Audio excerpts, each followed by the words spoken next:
Hello guys, I M back. അതായത് കുറച്ച് നാളായിട്ട് വീഡിയോകൾ വീണ്ടും ചെയ്യാൻ പറ്റാത്തൊരു സാഹചര്യം വന്നു. ഞാൻ ലാസ്റ്റ് വീഡിയോ പറഞ്ഞു ഇനി തൊട്ട് എല്ലാ ദിവസവും വീഡിയോ ചെയ്യാമെന്നൊക്കെ.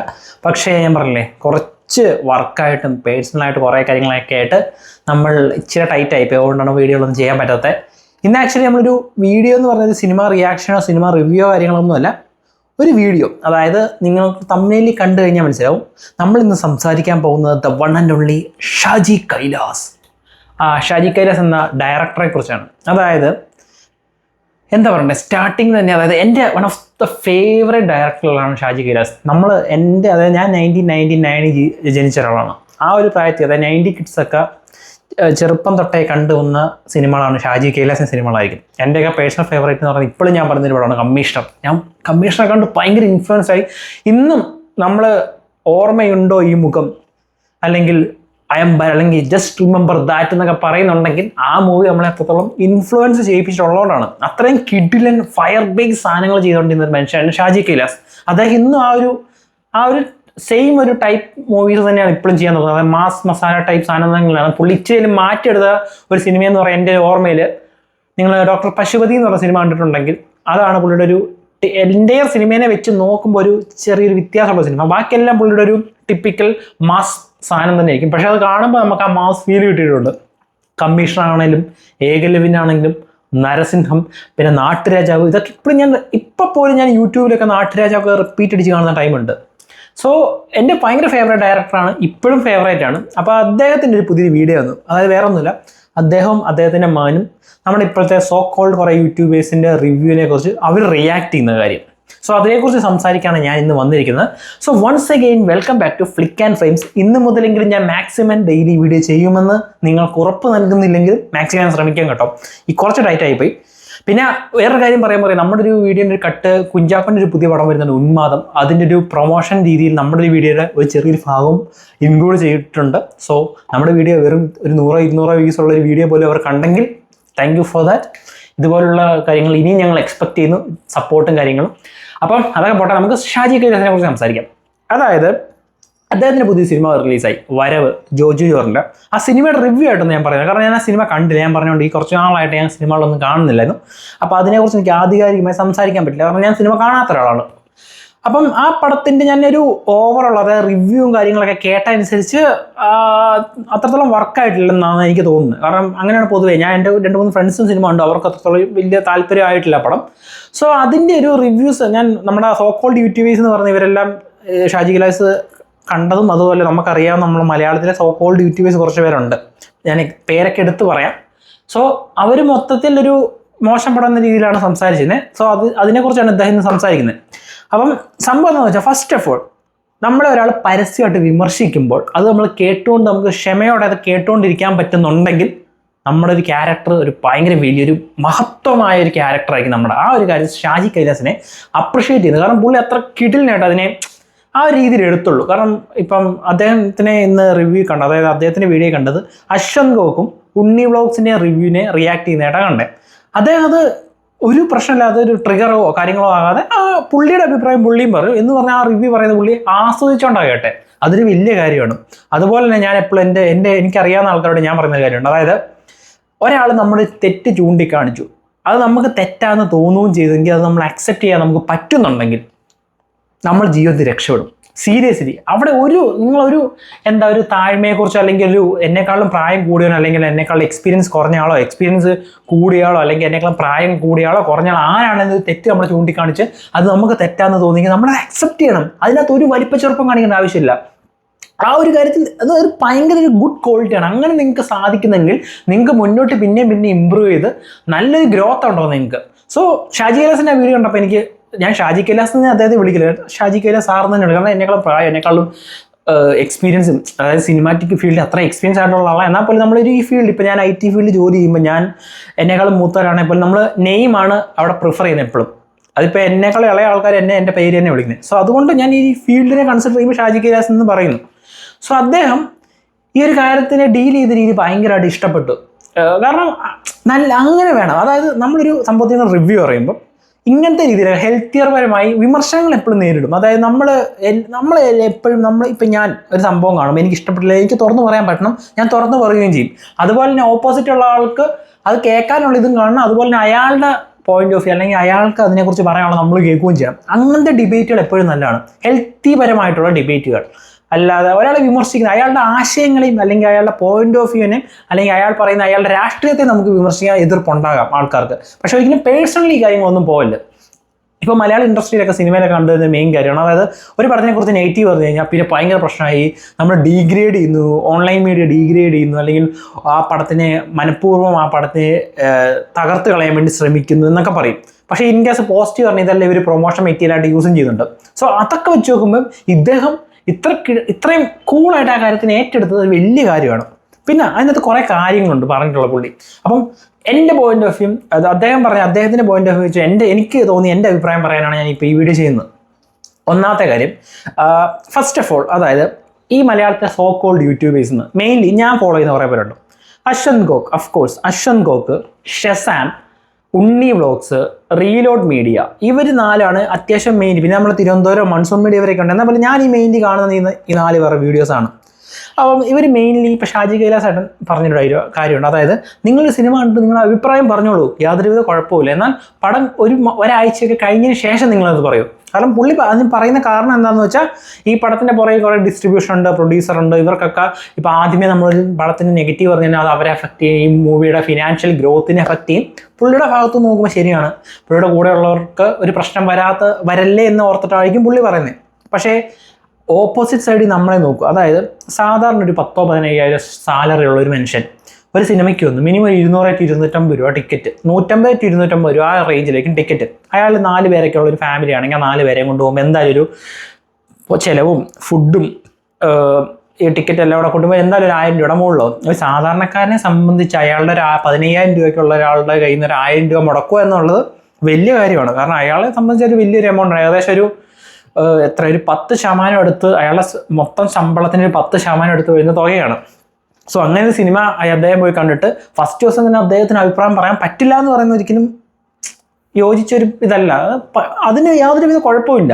പക്ഷേ ഷാജി കൈലാസ് പറഞ്ഞാൽ തെറ്റാന്നല്ലേ പറഞ്ഞാൽ, പുള്ളി പറയുമ്പോൾ ശരിയാണ്, പുള്ളിയുടെ ആ ഒരു സിനിമയ്ക്ക് വേണ്ടി കഷ്ടപ്പെട്ടവരുടെ എഫോർട്ടിനെ അത് ബാധിക്കുക. അതേപോലെ തന്നെ നമ്മുടെ കഷ്ടപ്പെട്ട് എഫോർട്ട് ചെയ്തുണ്ടാക്കിയ ഒരു റവന്യൂ എന്നാണ് നമ്മൾ ഈ സിനിമ കാണാൻ പോകുന്നത്. അപ്പോൾ ഓട്ടോമാറ്റിക്കലി നമുക്കും അത് പറയാനുള്ള അവകാശമുണ്ട്. ഇതുകൊണ്ട് ഇതിൻ്റെ ഫസ്റ്റ് കാരണം ഇവർ പറയുന്നത്, അതായത് ഉള്ള ഒരു കാര്യം അദ്ദേഹം ഇതിനകത്ത് പറഞ്ഞിട്ടുണ്ട്, അതായത് ഒരു സിനിമേനെ നമ്മളത് റിവ്യൂ ബോംബ് ചെയ്തു, അല്ലെങ്കിൽ നമ്മൾ ആ സിനിമയെ മനഃപൂർവ്വം കുറ്റം പറഞ്ഞ ആ സിനിമയെ നശിപ്പിച്ച് കളയുന്നു. ഫസ്റ്റ് കാരണം ഒരു കാര്യം ശരിയാണ്, ഒരു സിനിമ നല്ലതായിട്ട് പോലും മനഃപൂർവ്വം അതിനെ നെഗറ്റീവ് പറയുന്നത് ഒരിക്കലും അംഗീകരിക്കാൻ പറ്റുന്ന ഒരു കാര്യമല്ല. ഞാനും അതിന് സമ്മതിക്കുന്നു. ഞാൻ എപ്പോഴും പറയും, ഞാൻ സിനിമ റിവ്യൂ പറയുന്ന ആളൊക്കെയാണ്. പക്ഷേ ഇങ്ങനെ എൻ്റെ ചില ഫ്രണ്ട്സൊക്കെ എല്ലാവരും പറയുന്നത് കേട്ടിട്ട് ഞാൻ എപ്പോഴും പറയും, അതായത് എല്ലാവരും പറയുന്നത് കേട്ട് നിങ്ങൾ ആ സിനിമ കാണാതിരിക്കില്ല, നിങ്ങൾക്ക് കാണണമെന്ന് നിങ്ങൾ പോയി കാണുക. ഇപ്പം ഞാനാണെങ്കിൽ പോലും ഞാനിപ്പോൾ ഈ 4 പേരുടെ റിവ്യൂ ഒക്കെ കാണും. നമ്മൾ എന്തുകൊണ്ടാണ്, അതായത് ഞാൻ പറയുന്ന കേസ്, നമ്മൾ എന്തുകൊണ്ടാണ് ഈ ആക്ച്വലി ഒരു റിവ്യൂ കണ്ടിട്ട് റിവ്യൂ മോശമാണെങ്കിൽ നമ്മൾ കാണാൻ പോകാതിരിക്കുമോ, അല്ലെങ്കിൽ നമ്മൾ കാണാൻ പോകുമോ? അത് എൻ്റെ മെയിൻ ചോദ്യം. അത് ഇവർ പറയുന്നൊരു കാര്യമുണ്ട്, അത് ഷാജി കൈലാസേട്ടനല്ല, മൊത്തത്തിൽ സിനിമയുടെ ആൾക്കാർ പറഞ്ഞത്. എല്ലാവരും വന്ന് കുറേ റിവ്യൂവേഴ്സ് ഉണ്ട്, അവർ സിനിമ റിവ്യൂ ചെയ്യുക, മോശമാണ് ഒരു മനുഷ്യൻ കാണാൻ പോകാതിരിക്കും. ആ ഉള്ള കാര്യമാണോ? ജെനുവിനി അല്ല. എത്രയൊക്കെ ഒരു സിനിമ ഇറങ്ങിയിട്ട് അതിന് എത്രയൊക്കെ മോശം എന്ന് പറഞ്ഞാൽ പോലും വേർഡ് ഓഫ് മൗത്ത് എന്ന് പറഞ്ഞ സാധനമുണ്ട്. നോർമൽ ജനറൽ ഓഡിയൻസിൻ്റെ വേർഡ് ഓഫ് മൗത്ത് ഉണ്ട്. അവർ നല്ല പറഞ്ഞാൽ പടം വിജയിച്ചിരിക്കും. അതിപ്പം എത്ര ഹൈപ്പിൽ നിന്ന് വരാത്തൊരു സിനിമയാണ്, ഒരു ഹൈപ്പും ഇല്ലാത്ത പടമാണ്, വേർഡ് ഓഫ് മൗത്ത് ആ പടം ഓടിക്കുക. എനിക്ക് ഏറ്റവും വലിയ ഉദാഹരണം ഭരതനാട്യം, നമ്മുടെ മോഹിനിയാട്ടം, ഇപ്പം ഇറങ്ങിയ മോഹിനിയാട്ടമൊക്കെ പടം വേർഡ് ഓഫ് മൗത്തിൽ കൂടെ പടം കയറുന്നേ. ഒരിക്കലും ഇപ്പം എത്ര നല്ല മോശം പടമാണെങ്കിലും അത് എത്ര നന്നായിട്ട് നമ്മളിപ്പോൾ റിവ്യൂ പറഞ്ഞത്, അതായത് ഇപ്പോൾ സൂപ്പർ ഹിറ്റാന്ന് പറഞ്ഞപ്പോൾ 1-2 ദിവസം അല്ല എനിക്കുള്ള ഓടാൻ പോകുന്നില്ല. അതായത് റിവ്യൂ ബോംബിംഗ് എന്ന് പറഞ്ഞ സാധനമുണ്ട്. അതിപ്പോൾ നമ്മൾ മാത്രം ചെയ്യുന്നില്ല, ഈ സിനിമ ഇൻഡസ്ട്രി ഉള്ളവർ തന്നെ ചെയ്യും. അതായത് ഇപ്പം അത് ഷാജി കൈലാസേട്ടൻ തന്നെ ആ വീഡിയോക്കകത്ത് പറയുന്നത്, അതായത് ആ സിനിമയിലുള്ള വേറെ ഇൻഡസ്ട്രിയുള്ള വേറെ ആൾക്കാർ, ഇപ്പോൾ ഈ ഡയറക്ടറോട് വലിയ വിദ്വേഷ കാര്യങ്ങളുണ്ട്, അവർ തന്നെ പൈസ കൊടുത്തവരെ കൊണ്ട് റിവ്യൂ ഉറപ്പിച്ച് മോശം പറയാനൊക്കെ നോക്കും. അത് നമ്മൾ മാത്രം ചെയ്യുന്നത്, അത് എല്ലാ ഇൻഡസ്ട്രിയിലും ഉണ്ട്. ഇപ്പം ഞാൻ ഓഫീസിൽ വർക്ക് ചെയ്യുകയാണെങ്കിൽ ഓഫീസിലും പൊളിറ്റിക്സ് ഉണ്ട്. അതായത് ഒരു തന്നെ എന്നെ ചോട്ട് എൻ്റെ മുമ്പിൽ വരാൻ വേറെ എത്തി നോക്കും, അവനെ ചോട്ട് അവൻ്റെ മുമ്പിൽ വരാൻ വേറെ എത്തി നോക്കും. ഇതൊക്കെ എല്ലായിടത്തും ഉള്ള കാര്യമാണ്. അതുകൊണ്ട് ഇതുകൊണ്ട് മാത്രമൊന്നും തകർന്നു പോകുന്ന സാധനമൊന്നുമില്ല സിനിമ ഇൻഡസ്ട്രി. പടം നല്ലതാണെങ്കിൽ പടം കയറും ഉറപ്പായിട്ട്. അതിപ്പോൾ എത്ര റിവ്യൂസ് എന്ന് പറഞ്ഞാൽ പടം നല്ലതാണെങ്കിൽ ഈ എത്രത്തോളം കാലം വേർഡ് ഓഫ് മൗത്ത് എന്നുള്ള സാധനം ഉള്ളിടത്തോളം കാലം സിനിമ കയറിയിരിക്കും. അതിൽ യാതൊരുവിധ ഡൗട്ടും ഉണ്ട്. ഇതിനേക്കാൾ വലിയ ഹൈപ്പിലും ബിഗ് ബഡ്ജറ്റിലൊക്കെ വന്ന എത്രയോ പടങ്ങൾ പൊട്ടിപ്പൊളിഞ്ഞ് വാളീസായിപ്പോയിട്ടുണ്ട്. ഒരു ഹൈപ്പും ഇല്ലാതെ വന്ന എത്രയോ പടങ്ങൾ ഇൻഡസ്ട്രി ഹിറ്റ് വരെ അടിച്ചിട്ടുണ്ട്, ചരിത്രമുണ്ട്. സോ അത് ഈ ഒരു സംഭവത്തിനായിട്ടൊന്നും അഫക്റ്റ് ചെയ്യില്ല. അത് ഫസ്റ്റ് നമ്മൾ മനസ്സിലാക്കേണ്ട ഒരു കാര്യം. രണ്ടാമത്തെ കാര്യം, ഈ ഇപ്പം നമ്മൾ യൂട്യൂബിൽ റിവ്യൂ കണ്ടിട്ട് ഒരു സിനിമ കാണണോ വേണ്ടതെന്ന് വെക്കുന്നതിൻ്റെ കാരണം അതാണ്. ഇപ്പം നമ്മൾ ആദ്യമായിട്ട് ഒരാളെ ചാനൽ കാണോ, ആദ്യമായിട്ട് ഇപ്പം നിങ്ങൾ എൻ്റെ ചാനൽ കാണാം, എൻ്റെ റിവ്യൂ കണ്ടിട്ട് ഞാൻ ഇപ്പോൾ ഒരു മോശം പറഞ്ഞു, നിങ്ങൾ ഇപ്പം മോശം പറഞ്ഞാൽ ഞാൻ പോയി കാണുന്നില്ല എന്ന് വെക്കുമോ? ഇല്ല. നമ്മൾ ഒരാളുടെ റിവ്യൂ ഉണ്ട്, ഒരു 5, 6, 7 പ്രാവശ്യം റിവ്യൂ ഉണ്ട്, നമ്മുടെ പോയിന്റ് ഓഫ് വ്യൂ ഇട്ട് അയാളുടെ പോയിന്റ് ഓഫ് വ്യൂ മാച്ച് ആകുന്നുണ്ട്. അതായത് എനിക്കിഷ്ട കാര്യങ്ങളൊക്കെ അദ്ദേഹത്തിന് ഇഷ്ടപ്പെടുന്നുണ്ടല്ലോ, അല്ലെങ്കിൽ എനിക്ക് ഇഷ്ടപ്പെടാത്ത കാര്യങ്ങൾ അദ്ദേഹത്തിന് ഇഷ്ടപ്പെട്ടില്ലോ, നമുക്കൊരു സിങ്ക് തോന്നും. ഇയാൾ പറയുന്നത് എൻ്റെ പോയിന്റ് ഓഫ് വ്യൂ ആയിട്ട് കറക്റ്റാണ്. അങ്ങനെയുള്ള ഒരാളുടെ പടത്തിൽ നിന്ന് ഒരു റിവ്യൂ വരുമ്പോൾ, അല്ല അങ്ങനെ ഒരു ചാനലിൽ നിന്ന് റിവ്യൂ വരുമ്പോൾ ഓട്ടോമാറ്റിക്കലി ഇപ്പം നമുക്ക് ആഫ്റ്റർ ഓൾ നമുക്കിപ്പോൾ പടം കാണുന്ന ആഗ്രഹമുണ്ട്, ഏതൊക്കെ റിവ്യൂ നമ്മൾ പോയി കാണും. അല്ലാതെ ഇപ്പോൾ നമ്മുടെ ഈ പൈസ ഇല്ലാത്ത സാഹചര്യമൊക്കെ ആണെങ്കിൽ നമ്മുടെ ഇപ്പോൾ ഒരു പടം കാണാൻ ഈ മാസം 2 പടം വരുന്നുണ്ട്, നമ്മുടെ ഒരു പടം കാണാൻ മാർഗമുള്ളൂ. അങ്ങനെയൊക്കെ വരുന്ന സാഹചര്യത്തിൽ നമ്മൾ എന്ത് ചെയ്യും? നമ്മുടെ പോയിന്റ് ഓഫ് വ്യൂ ആയിട്ട് മാച്ച് ആകുന്ന ഒരു യൂട്യൂബറിൻ്റെ ഒരു വീഡിയോ കാണും, ഇതെങ്ങനെയുണ്ട് ഈ സിനിമ എന്ന് അയാളുടെ റിവ്യൂ. അത് വെച്ചിട്ട് നമ്മൾ കമ്പയർ ചെയ്തിട്ട് ഓക്കെ ഫീൽ ആണെങ്കിൽ ചിലപ്പോൾ നമ്മൾ കാണാതിരിക്കും. പക്ഷേ ഇപ്പോൾ ചില സിനിമയുടെ ട്രെയിലർ വരുന്ന സമയത്ത് എനിക്ക് ആ ട്രെയിലർ കാണുമ്പോൾ നമുക്ക് ഇൻട്രസ്റ്റിംഗ് ഫാക്ടർ വന്നു. അപ്പം തന്നെ നമ്മൾ ഈവൻ റിവ്യൂ വരുന്നതിന് ഒരാഴ്ച മുമ്പ് ബുക്കിംഗ് കൊടുക്കുമ്പോൾ തന്നെ നമ്മൾ ബുക്ക് ചെയ്തിടും മോസ്റ്റ് ഓഫ് ദ സിനിമയും. ഞാൻ എങ്ങനെയാണ്, എനിക്കൊരു പടം കാണണമെന്ന് തോന്നിയാൽ ഇപ്പോൾ ഞാൻ റിവ്യൂ കാണും. ഓഫ് കോഴ്സ് ഫസ്റ്റ് ഞാൻ ചുമ്മാ റിവ്യൂ ആണ് ഇവരുടെ എല്ലാം. ചിലപ്പോൾ ഞാൻ ബുക്ക് ചിലപ്പോൾ റിവ്യൂ കണ്ടായിരിക്കും. ഇപ്പോൾ ചില സിനിമയുടെ ട്രെയിലർ എനിക്ക് എന്തോ ഇൻട്രസ്റ്റിംഗ് ഫാക്ടർ ട്രെയിലർ തോന്നി, ഞാൻ ഈ സിനിമ എന്തായാലും കാണും. ആ സിനിമ റിലീസാകുന്ന ദിവസം ഞാൻ ടിക്കറ്റ് ബുക്ക് ചെയ്ത് വെച്ചു. ഈവൻ ക്യാൻസലേഷൻ ഉള്ള ടിക്കറ്റ് ആണെങ്കിൽ പോലും ഞാൻ ഇവരുടെ റിവ്യൂ കാണും. ബട്ട് എന്നാൽ പോലും ഞാൻ ആ സിനിമ കാണും. അത് എൻ്റെ ഇതാണ്. കാരണം ഓൺലൈൻകാർ പറയുന്നത് കേട്ട്, അല്ലെങ്കിൽ ഒരു യൂട്യൂബേഴ്സ് പറയുന്നത് കേട്ട് മാത്രം കൊണ്ട് സിനിമ കാണാതിരിക്കത്തൊന്നുമില്ല. അത് തോന്നലാണ്.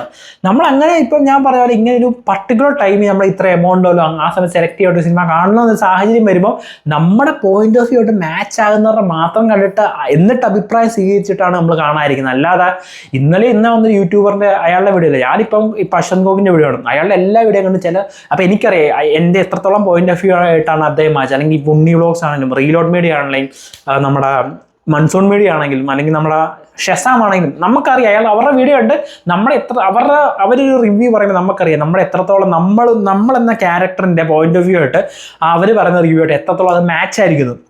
അതിനെ ബേസ് ചെയ്തായിരിക്കും നമ്മൾ ഓരോ കാര്യങ്ങൾ എടുക്കുന്നത്. അല്ലാതെ ഇവരിത് മോശം പറഞ്ഞുകൊണ്ട് മാത്രം, പലപ്പോഴും മോശം പറഞ്ഞപ്പോൾ എനിക്ക് ഇഷ്ടപ്പെട്ടതുണ്ട്, ഇവർക്ക് ഇഷ്ടപ്പെട്ടതോ എനിക്ക് ഇഷ്ടംപോലെ വന്നിട്ടുമുണ്ട്. സോ അതൊക്കെ സംഭവിക്കും. അതിനെ ഒരു കുറ്റമായിട്ട് പറയുന്നത്. ഇപ്പം ഞാനാണെങ്കിൽ പോലും നല്ലതെന്ന് പറഞ്ഞ പല പടങ്ങൾ പോലും എൻ്റെ കൂട്ടത്തിലുള്ള എൻ്റെ ഗ്രൂപ്പ് ഓഫ് ഫ്രണ്ട്സിന് ഇഷ്ടപ്പെട്ടെന്ന് വരത്തില്ല. അത് എൻ്റെ ഒരു താല്പര്യമല്ലേ. അതിന് നമുക്കൊരിക്കലും ആഫ്റ്റർ നമ്മൾ സിനിമ റിലീസ് ചെയ്ത് കഴിഞ്ഞാൽ അതൊരു പ്രൊഡക്റ്റാണ്. എന്തൊക്കെ പറഞ്ഞാൽ ഒരു പൈസ കൊടുത്ത് ഇറക്കുന്ന സാധനമാണ്. അപ്പോൾ പൈസ കൊടുത്ത് നമ്മൾ കാണുമ്പോൾ നമുക്ക് നമ്മുടെ അഭിപ്രായം പറയാം. അതിന് ഒരാഴ്ച മാറ്റി നമ്മൾ നിൽക്കണമെന്ന് ആവശ്യമൊന്നുമില്ല. നമ്മൾ സാധനം പൈസ കൊടുത്ത് മേടിച്ച് കഴിഞ്ഞാൽ നമുക്ക് റിവ്യൂ ചെയ്യാനുള്ള അവകാശമുണ്ട്. പിന്നെ മാന്യമായിട്ട് പറയുക, അത് അത്രയേ ഉള്ളൂ. ഇപ്പം അതിൻ്റെ ഏറ്റവും ഒരു എക്സാമ്പിൾ അശ്വന്ത് ഗോക്കാണ്.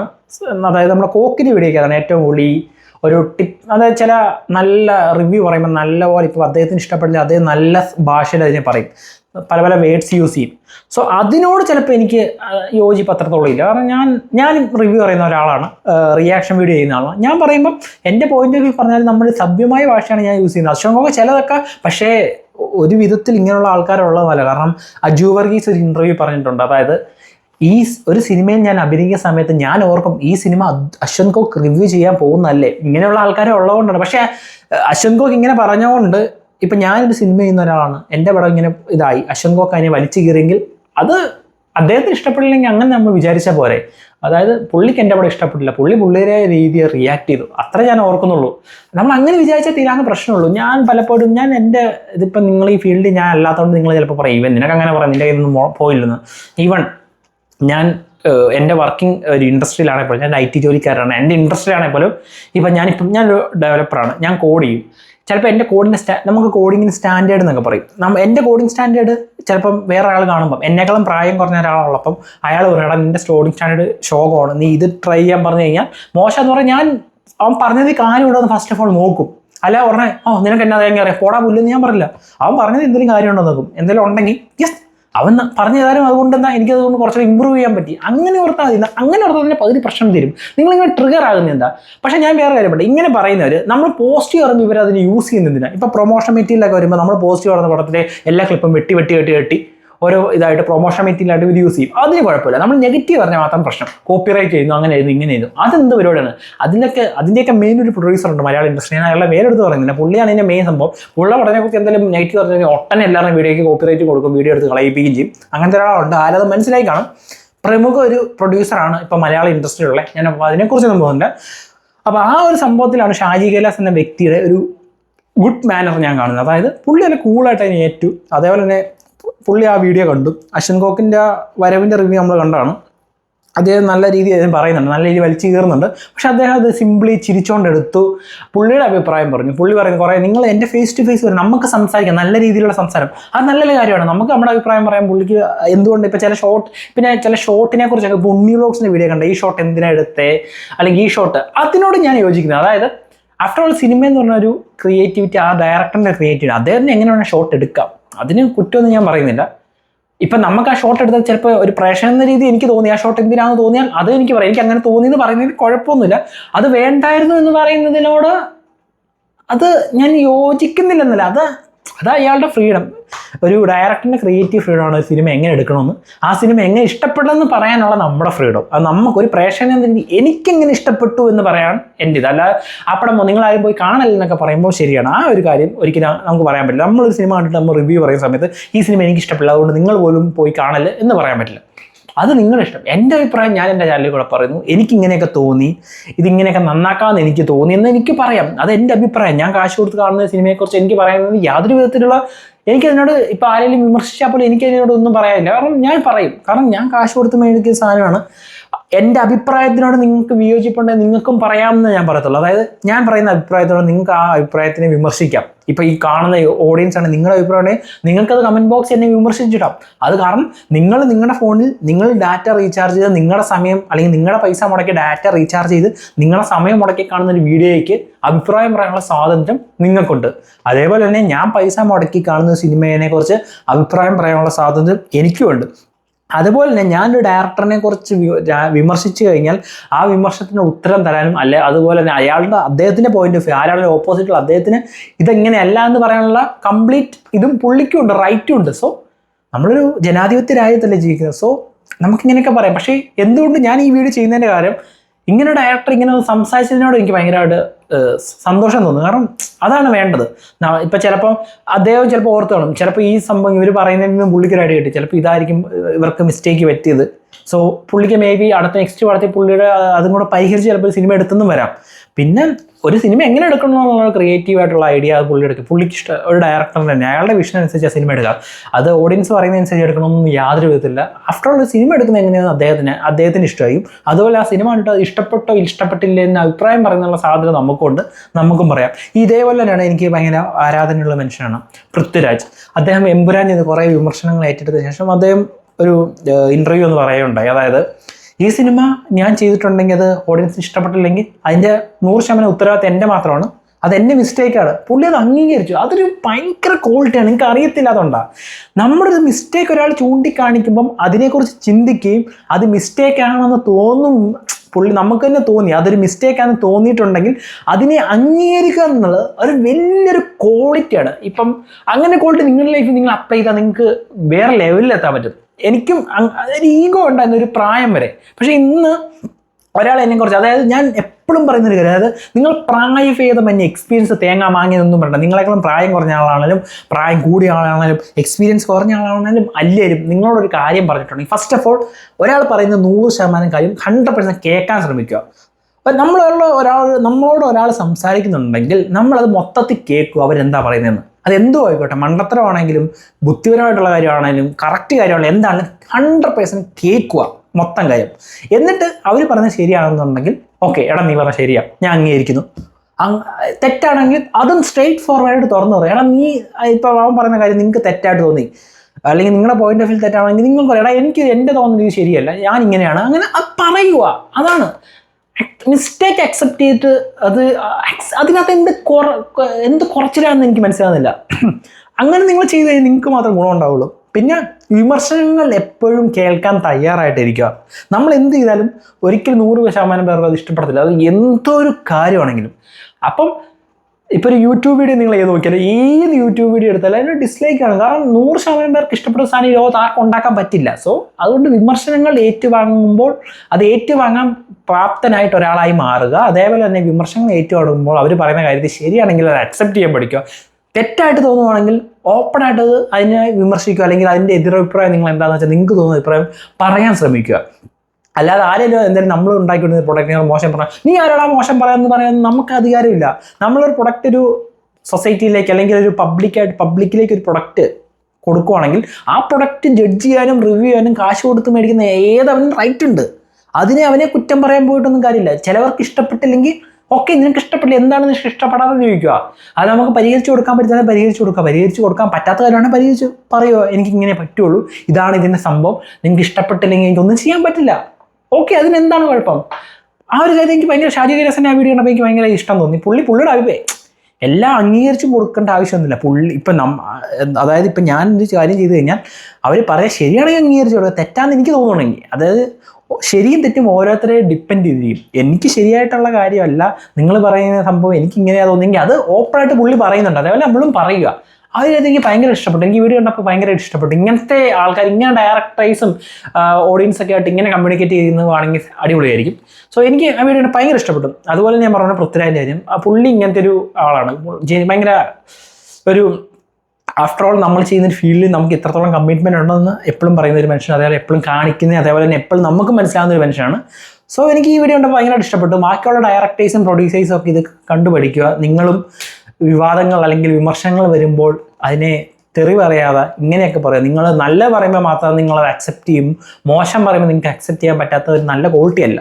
അങ്ങനത്തെ ക്വാളിറ്റി ഉണ്ടെങ്കിൽ അങ്ങനത്തെ ക്വാളിറ്റി മാത്രം എക്സ്പെക്ട് ചെയ്തിട്ടുണ്ടെങ്കിൽ ജീവിതത്തിൽ ഒരിക്കലും എത്തിപ്പെടുന്നല്ല. അങ്ങനെ വേണം. നിങ്ങൾ സിനിമയല്ല ചെയ്യുന്നത്, അപ്പോൾ സിനിമയ്ക്ക് വേണ്ടിയുള്ള കാര്യങ്ങൾ സാധാരണ ആൾക്കാരിൽ നിന്ന് അത് മനസ്സിലാക്കുക. പിന്നെ റിവ്യൂ കണ്ടിട്ട് സിനിമയ്ക്ക് പോകലെന്നൊക്കെ പറയുന്നത് ഒന്നും പറയാൻ പറ്റില്ല. നമ്മളിപ്പോൾ ഒരു ഹോട്ടലിൽ ഫുഡ് കഴിക്കാൻ പോയി കഴിഞ്ഞാൽ ഉറപ്പായിട്ടും നമ്മൾ ആ ഹോട്ടലിനെ കുറിച്ച്, ഇപ്പോൾ നമ്മളൊരു ചായ കുടിക്കാൻ പോവുക, അല്ലെങ്കിൽ നമ്മളിങ്ങനെ ഭയങ്കര ഫുഡീസ് ആയിട്ടുള്ളവർ ഏത് ഹോട്ടലിൽ പോകണമെന്ന് നമ്മൾ റിവ്യൂ എടുത്ത് നോക്കിയിട്ട് നമ്മൾ സെലക്ട് ചെയ്തിട്ടാൽ പോകത്തുള്ളൂ. എന്തൊക്കെ പറയാൻ, പിന്നെ എന്തിനാണ് ഇന്നത്തെ കാലത്ത് റിവ്യൂ അല്ലെങ്കിൽ ഇപ്പോൾ സിനിമയുടെ മാത്രമല്ല റിവ്യൂ ഇടാനും ഇതിനുള്ള ഇൻ്റർനെറ്റും നമ്മൾ ഏയും പരിപാടിയൊക്കെ ഉള്ള എന്തുകൊണ്ടാണ്? നമ്മുടെ കാര്യങ്ങൾ എളുപ്പമാക്കാൻ വേണ്ടിയാണ്. നമ്മുടെ കയ്യിൽ നിന്ന് സ്പെൻഡ് ചെയ്യുന്ന മണിക്ക് നമ്മൾ അതിനുള്ള കാര്യങ്ങൾ നമ്മുടെ ഇഷ്ടത്തിനനുസരിച്ച് ചെയ്യുന്നതിൽ എന്ത് തെറ്റാണുള്ളത്? എനിക്ക് ഒരു തെറ്റുന്നുണ്ട്. നമ്മളിപ്പോൾ ഇന്ദ്രിയത്തിനോട് ഒരു സിനിമയുടെ ആരെ ചോദിച്ചപ്പോൾ പുള്ളി പറഞ്ഞു, നിങ്ങൾ ഒരു ഹോട്ടലിൽ പോകുമ്പോഴേക്ക് തന്നെയല്ലേ ചെയ്യുന്നത്, നിങ്ങൾ 10 പേരെ ഒരു റിവ്യൂസ് നോക്കിയിട്ട് നിങ്ങൾക്ക് ബെസ്റ്റാന്ന് തോന്നുമ്പോൾ നിങ്ങൾ പോകത്തില്ലേ? അതേപോലെ സിനിമയ്ക്ക് നിങ്ങൾ ഒരാളുടെ മാത്രം കാണാതെ പല ആൾക്കാരുടെയും കണ്ടിട്ട് നമുക്ക് തോന്നുകയാണെങ്കിൽ പൊക്കോ, അത്രേ ഉള്ളൂ. പിന്നെ ഒരു കാര്യം കൂടെ ഞാൻ പറയാൻ വിട്ടുപോയി. അതായത് ഷാജി കൈലാസിൻ്റെ ഇതിനെക്കുറിച്ച് പറഞ്ഞപ്പോൾ പുള്ളി പറഞ്ഞു, ഇത് ഷാജി കൈലാസ് തിരിച്ചു വരാമോയെന്ന് പലരും പ്രതീക്ഷിച്ചു, തിരിച്ചു വരായില്ലെന്ന് പറഞ്ഞു. അപ്പോൾ പുള്ളി പറഞ്ഞു, അതായത് തിരിച്ചു വരവ് ഞാൻ എവിടെയാണ് പോയത്? ആക്ച്വലി അത് തിരിച്ചു വരവെന്ന് പറഞ്ഞാൽ ശരിയാണ്. തിരിച്ചു വരവെന്ന് എവിടെയും പോയോണ്ട് പറയുന്നില്ല. അതായത് ഇപ്പം നമ്മളൊരു സിനിമ കൺസിസ്റ്റൻ്റ് ആയിട്ട് ചെയ്തുകൊണ്ടിരിക്കുക, കുറച്ച് കാലമായിട്ട് നമ്മൾ വിചാരിച്ച വിജയവും കാര്യങ്ങളും കിട്ടാതെ വരുമ്പോൾ ഒരു 5-6 പടം കഴിഞ്ഞ് 7ാമത്തെ പടത്തിൽ വിജയം വരുമ്പോൾ അതിനെയാണ് തിരിച്ചു വരവെന്ന് നമ്മൾ ഉദ്ദേശിക്കുന്നത്. അല്ലാതെ ഷാജി കൈലാസ് എന്ന വ്യക്തി പടം ചെയ്യാതിരിക്കുന്നതുകൊണ്ട് തിരിച്ചു വരുമെന്ന് പറയുന്നില്ല. പുള്ളി കുറച്ച് കാലമായിട്ട് പണ്ടത്തെ പുള്ളിയുടെ ഒരു പ്രതാപകാലത്തെ സിനിമയുടെ അത്രത്തോളം ഹിറ്റായ പടങ്ങളൊന്നും ഈ അടുത്തൊന്നും വന്നിട്ടില്ല. ലാസ്റ്റ് ഇറങ്ങിയ കാപ്പ, കടുവയൊക്കെയാണെങ്കിൽ പോലും. പക്ഷെ എനിക്ക് പേഴ്സണലി ഇഷ്ടപ്പെട്ടു കേട്ടോ. എന്താ അതിൻ്റെ മെയിൻ കാരണം എന്ന് വെച്ചാൽ എനിക്ക് ഈ മാസ് മസാല പടങ്ങളൊക്കെ ഇഷ്ടമാണ്. പക്ഷേ ഒരു ടൈം ഈ പടങ്ങളൊന്നുമില്ല. ആ സമയത്ത് ഇച്ചിരി റിഫ്രഷ്മെൻ്റ് ആയിട്ട് വന്നൊരു പടമായിരുന്നു കടുവ. പക്ഷേ എനിക്ക് നെഗറ്റീവ് കുറേ പേര് ഈ പറയുന്ന സോക്കോൾഡ് യൂട്യൂബേഴ്സ് പലരും നെഗറ്റീവ് പറഞ്ഞിട്ടുണ്ട്. ബട്ട് എന്നെ അത് അഫക്റ്റ് ചെയ്തില്ല, എനിക്കിഷ്ടപ്പെട്ടു. അതുകൊണ്ട് ഞാനത് പറയാം. പക്ഷേ കാപ്പ എനിക്ക് എത്രത്തോളം വർക്കായില്ല, എന്നാൽ പോലും കുഴപ്പമില്ല എന്ന രീതിയിൽ എനിക്ക് ഇഷ്ടപ്പെട്ടു. പിന്നെ അതിന് മുമ്പ് ഷാജി കൈലാസിൻ്റെ കുറേ പടങ്ങൾ, ഇപ്പം എലോണ്, അതൊന്നും എനിക്ക് വലിയതായിട്ട് ഇഷ്ടപ്പെട്ടില്ല. അങ്ങനത്തെ കുറേ പടം ഇപ്പോൾ ഈ ഇറങ്ങിയത്, പിന്നെ ഹണ്ട്, ഇതൊന്നും വലിയതായിട്ട് ഇഷ്ടപ്പെട്ടില്ല.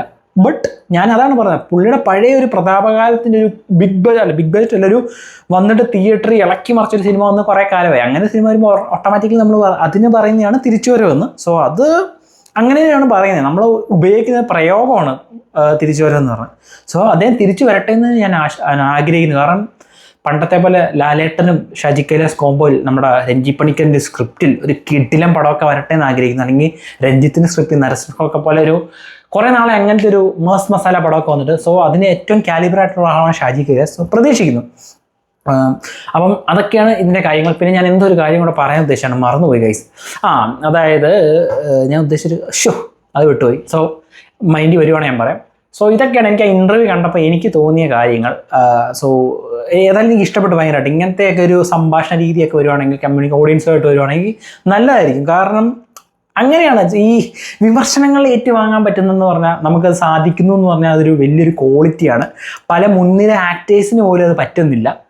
പൃഥ്വിരാജൊക്കെ അതിൻ്റെ ഞാൻ റോൾ മോഡലായിട്ട് കൺസിഡർ ചെയ്യുന്ന ഒരാളാണ് പുള്ളിയൊക്കെ ഈ ഒരു കാര്യത്തിൽ. അപ്പോൾ ഏതായാലും ഇതൊക്കെയാണ്. അപ്പോൾ ഷാജി കൈലാസ് മറ്റൊരു കിടിലം പടമായിട്ട് വരട്ടെ എന്ന് ഞാൻ ഇനി ആഗ്രഹിക്കുന്നു. അദ്ദേഹം വരുമെന്ന് തന്നെ പ്രതീക്ഷിക്കുന്നു. കാരണം അദ്ദേഹത്തിൻ്റെ ഒരു ടൈപ്പ് പടങ്ങളുണ്ട്. അത് കാണുമ്പോൾ കിട്ടുന്നൊരു പവറുണ്ട്. ഞാൻ ഇപ്പോഴും റിപ്പീറ്റ് അടിച്ച് കാണുന്ന കുറേ പഴയ 90s മൂവീസ് ഉണ്ട്. സോ അതുപോലത്തെ ഒരു പടം ഇനിയും വരട്ടെ. അതുപോലെ തന്നെ ഇങ്ങനത്തെ ഒരു വീഡിയോയിൽ വന്നിരുന്ന് ഇങ്ങനെ സംസാരിച്ചതിന് അദ്ദേഹത്തിൻ്റെ ഹാറ്റ്സ് ഓഫ്. ഇതുപോലെ ഇനിയും പല ആൾക്കാരും ഇങ്ങനെയൊക്കെ മുന്നോട്ട് പോകട്ടെ. ഇപ്പം പിന്നെ കുറേ ആൾക്കാരൊക്കെ നമ്മളെ ഈ ഞാൻ പറഞ്ഞ വിമർശനങ്ങളൊക്കെ പറയുമ്പം അതിനെ കൺസീവ് ചെയ്യുന്നുണ്ട് നല്ല രീതിയിൽ. അത് നല്ല കാര്യമാണ്. സോ പിന്നെ നിങ്ങൾ മനസ്സിലാക്കേണ്ട വേറൊരു കാര്യമുണ്ട്. അതായത് ഈ ഒരു സിനിമ ഇപ്പോൾ വരവിൻ്റെ ആണെങ്കിൽ പോലും നമ്മളിപ്പോൾ റിവ്യൂസ് ഇതൊന്നും ഇല്ലേ പോലും ഒരു സിനിമയുടെ ട്രെയിലർ കാണുമ്പോൾ നമുക്ക് തോന്നും ഈ പടം ഒന്ന് പോയി കാണണം. മേ ബി ആ ട്രെയിലറിന് നമ്മൾ എക്സ്പെക്ട് ചെയ്യുന്ന പകുതി പോലും പടമില്ല, ചിലപ്പോൾ നമുക്ക് പടം ഇഷ്ടപ്പെട്ടു പോലും കാണത്തില്ല. എന്നാൽ പോലും ചില പടങ്ങളുടെ ട്രെയിലർ കാണുമ്പോൾ നമുക്ക് തോന്നും ഈ പടം ഒന്ന് പോയി കണ്ടു കഴിഞ്ഞാൽ സെറ്റാവും. അത് ആ ഒരു സാധനം ഈ വരവെന്ന സിനിമയുടെ ട്രെയിലർ കണ്ടപ്പോൾ എനിക്ക് വന്നില്ല സത്യത്തിൽ. അല്ലെങ്കിൽ ഞാൻ പോയി ചിലപ്പോൾ കണ്ടേനെ. അത് ഈ ഒരു ടീമിൻ്റെ തന്നെ ചിലപ്പം ഞാനെന്ന വ്യക്തിക്ക് എനിക്ക് അതിനകത്തൊരു കൗതുകം തോന്നാത്തതുകൊണ്ടായിരിക്കും. അത് ചിലപ്പോൾ ഈ നിങ്ങളുടെ ടീമിൻ്റെ തന്നെ, അതായത് നിങ്ങളുടെ പ്രൊമോഷൻ ടീമിൻ്റെ തന്നെ പ്രശ്നമായിരുന്നെന്നും വരാം. നമ്മളിതൊന്നും റിവ്യൂ ഇല്ലാതെ പല പടങ്ങളും പോയി കാണുന്നതിൻ്റെ മെയിൻ കാര്യം എന്ന് പറഞ്ഞാൽ ആ ട്രെയിലർ എന്തെങ്കിലും പുതുമ കൊണ്ടുവരുമോ അല്ലെങ്കിൽ നമുക്ക് ഇഷ്ടപ്പെട്ട എന്തെങ്കിലും പരിപാടി അതിനകത്ത് കൊണ്ടുവരുന്നതുകൊണ്ടാണ് നമ്മൾ പോയി കാണുന്നത്. ഇതിനകത്ത് ട്രെയിലർ കണ്ടപ്പോൾ എനിക്ക് തോന്നിയില്ല, അതൊരു കാരണമാണ്. സോ അതിലൊക്കെ എന്തെങ്കിലും പുതുമ കൊണ്ടുവരുവാണെങ്കിൽ ചിലപ്പോൾ നമ്മൾ അങ്ങനെയും പോയി കണ്ടെന്ന് വരാം. സോ മൊത്തത്തിൽ പടം നല്ലതാണെങ്കിൽ ആൾക്കാർ വേർഡ് ഓഫ് മൗത്തിലുള്ള ആ പടം കയറിയിരിക്കും. അതിപ്പോൾ എത്ര നെഗറ്റീവ് എത്ര സാധനം കൊടുത്താലും ആ പടം കയറിയിരിക്കും. അതാണ് മലയാള ഇൻഡസ്ട്രിയിൽ ഇന്ന് വരെ സംഭവിക്കുന്നത്. വേറെ ഇൻഡസ്ട്രിയിലൊക്കെ അല്ലേ പോലും മലയാള ഇൻഡസ്ട്രിയിൽ പടം മോശമാണെങ്കിൽ പൊട്ടുകയും ചെയ്യും, നല്ലതാണെങ്കിൽ വിജയിക്കുള്ളൂ. അത് എത്ര വലിയ സെലിബ്രിറ്റി, ഈവൻ ലാലേട്ടൻ മമ്മൂട്ടിയാണെങ്കിൽ പോലും പടം മോശമാണെങ്കിൽ പടം ബോക്സ് ഓഫീസിൽ തകർന്നു പോയിരിക്കും. പടം നല്ലതാണെങ്കിൽ പടം കയറിയിരിക്കും. അത് ഏറ്റവും വലിയ ഉദാഹരണമാണ് പുലിമുരുകനും മോൺസ്റ്ററും. അതായത് പുലിമുരുകന് ശേഷം വൈശാഖ് മോഹൻലാൽ ഉദയകൃഷ്ണ കോമ്പിനേഷനിൽ വരുന്നൊരു പടം, അതിന് എത്ര ഹൈപ്പ് കിട്ടും. വേറെ ഇൻഡസ്ട്രി ആണെങ്കിൽ ഉറപ്പായിട്ട് ആ പടമൊക്കെ വിജയിച്ചു പോകും. കാരണം നമ്മൾ കാണുന്നതാണ് പല ഇൻഡസ്ട്രിയിലും. ഇപ്പോൾ പടം മോശമാണെങ്കിൽ പോലും താരരാജാക്കന്മാരുടെ സ്വാധീനത്താൽ പടം വിജയിക്കും. പക്ഷേ മലയാള ഇൻഡസ്ട്രി അത് നടക്കത്തില്ല. പടം മോശമാണെങ്കിൽ പൊട്ടിപ്പോയിരിക്കും. സോ ആ ഇൻഡസ്ട്രിയിലാണ് ഞാനും ഉള്ളതെന്നിൽ ഞാൻ അഭിമാനിക്കുന്നു. അപ്പം ഇതൊക്കെയാണ് കാര്യങ്ങൾ. സോ നിങ്ങൾക്ക് ഈ ഒരു വീഡിയോ കണ്ടിട്ട് അല്ലെങ്കിൽ ഷാജി കൈലാസേട്ടൻ്റെ വീഡിയോ കണ്ടിട്ട് നിങ്ങൾക്ക് എന്താണെന്ന് തോന്നുന്നുണ്ടെങ്കിൽ നിങ്ങളുടെ അഭിപ്രായം കമൻറ്റ് ബോക്സിൽ രേഖപ്പെടുത്തുക. മറ്റൊരു വീഡിയോ ആയിട്ട് വരുന്നതായിരിക്കും. It's me Abhijith and you are watching Flick and frames. Maximum വീഡിയോകൾ ഇനി ചെയ്യാൻ ഞാൻ ശ്രമിക്കാം. ഉറപ്പ് നൽകുന്നില്ല, ഞാൻ ശ്രമിക്കാം. അപ്പം അടുത്ത വീഡിയോയിൽ വീണ്ടും വരാം.